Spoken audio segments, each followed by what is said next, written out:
monde, ici Marie, bienvenue sur ma chaîne pour les nouveaux. Aujourd'hui, je vais vous faire la synthèse de mes 3 dernières vidéos qui étaient sur le fonds de secours, l'épargne de précaution et les défis des sans enveloppe des 5500 € que je considère que c'est un hybride également.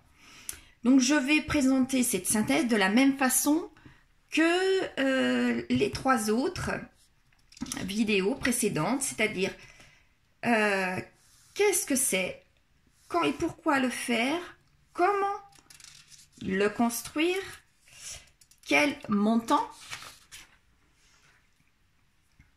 où placer une fois constitué, qu'en faire et mon cas personnel. Voilà. Donc, nous allons commencer.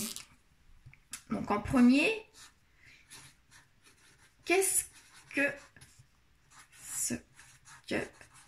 c'est? Voilà. Donc, pour le fonds de secours, qu'est-ce que c'est? C'est un imprévu. Un imprévu dans l'urgence. Si vous vous souvenez bien, comme une facture, quelle qu'elle soit, ou une réparation. Mais ça peut être aussi autre chose. Hein. Ensuite, l'épargne de précaution.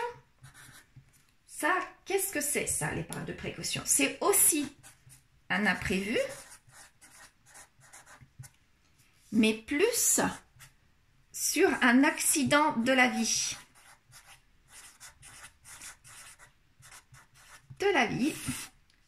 Comme une perte d'emploi, une séparation, quelque chose qui dure un peu plus que le fonds de secours.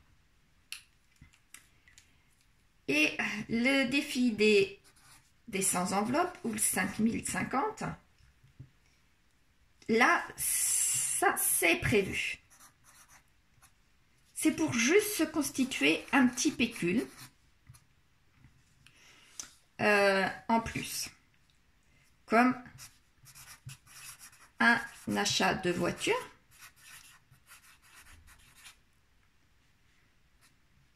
des travaux pour la maison, des voyages de prévus, ou alors un apport, par exemple, pour l'achat d'une maison.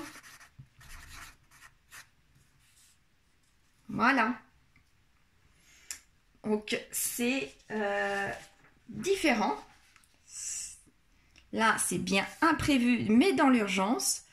L'épargne de précaution, c'est plus un accident de la vie, donc qui va durer un peu plus longtemps.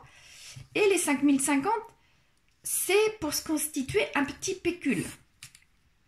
Voilà. Maintenant, voyons quand et pourquoi le constituer. Pourquoi constituer le fonds de secours? Premier, quand? Ça, c'est maintenant. Absolument maintenant. Pourquoi?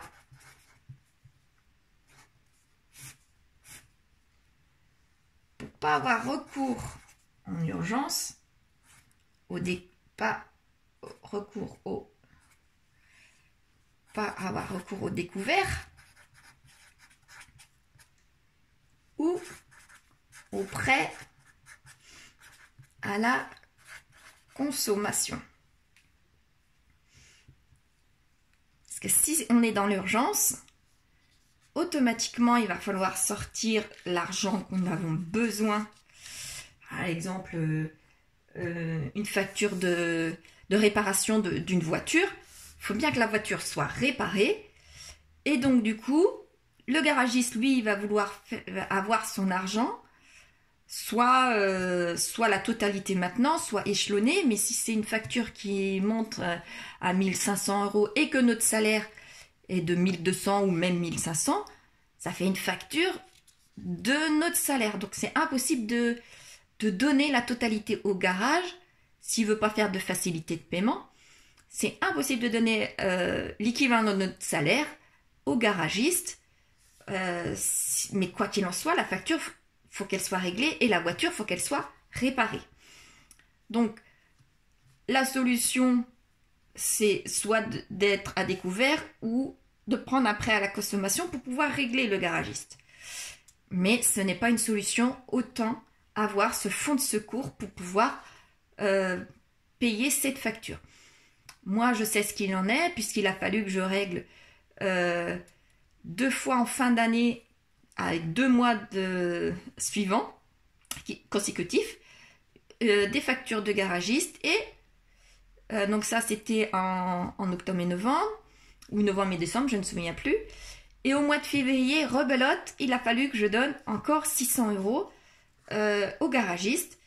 Donc si je n'avais pas eu ce fonds de secours-là, vous imaginez bien que j'aurais été quand même bien dans les embarras.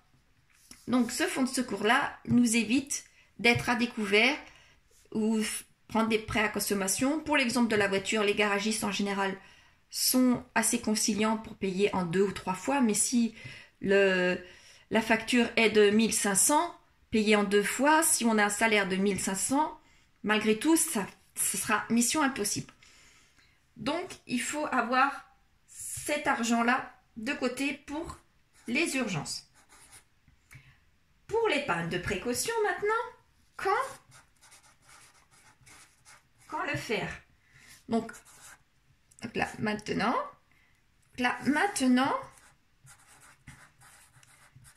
et ou après le fonds de secours.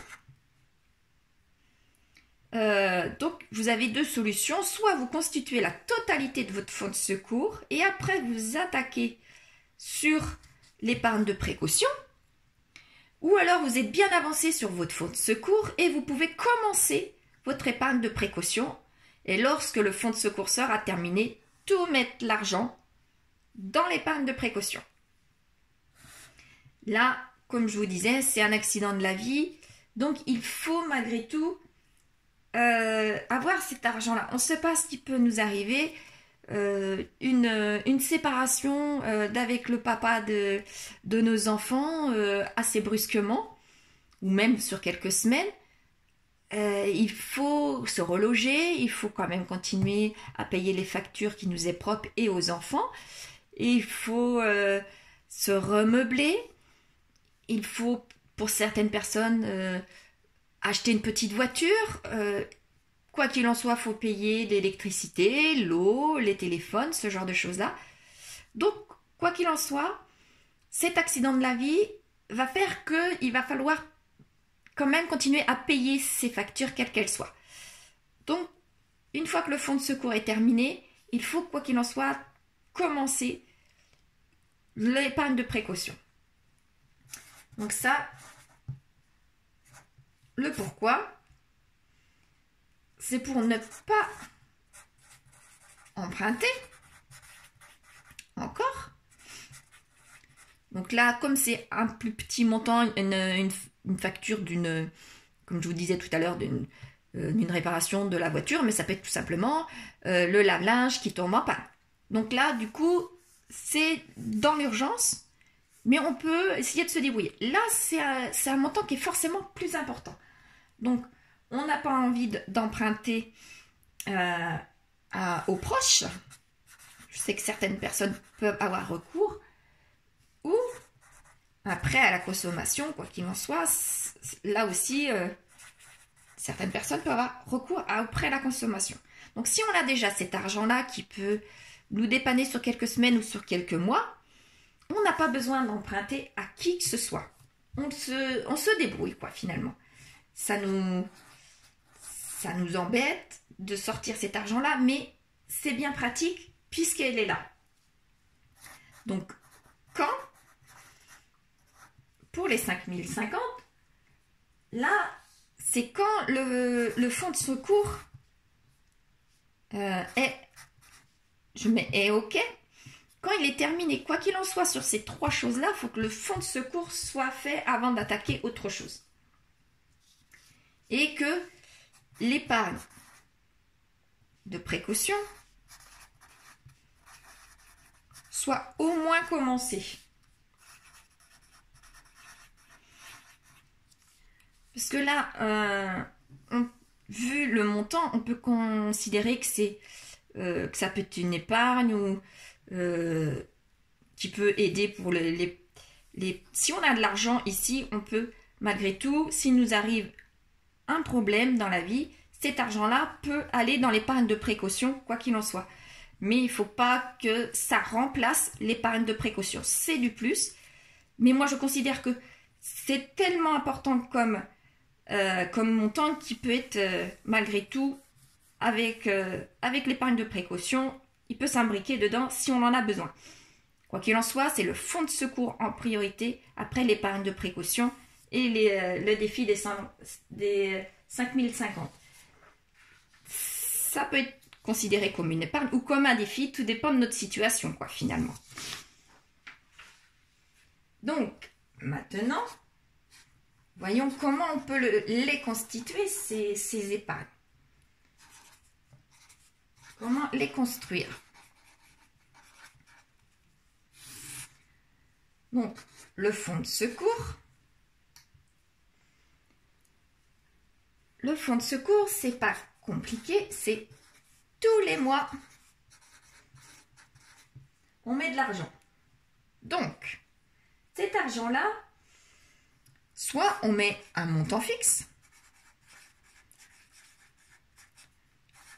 Lorsqu'on fait son budget, on considère que le fonds de secours est vraiment important. Donc, on met un montant fixe directement, soit on retire de l'argent et on le met dans une enveloppe physique, soit on le met dans le livret et après on n'en parle plus.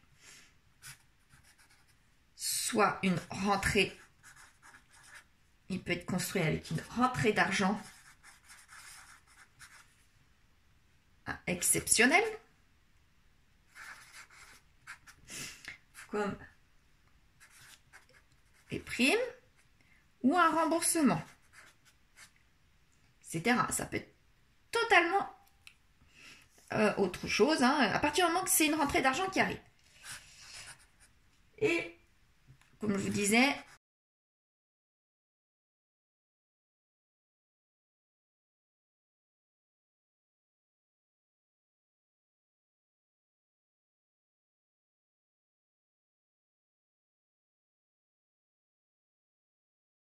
soit on considère qu'on met un montant fixe et de l'argent des enveloppes, ou alors un montant fixe et de l'argent en rentrée exceptionnelle, ou les trois, quoi qu'il en soit, il faut l'un des deux.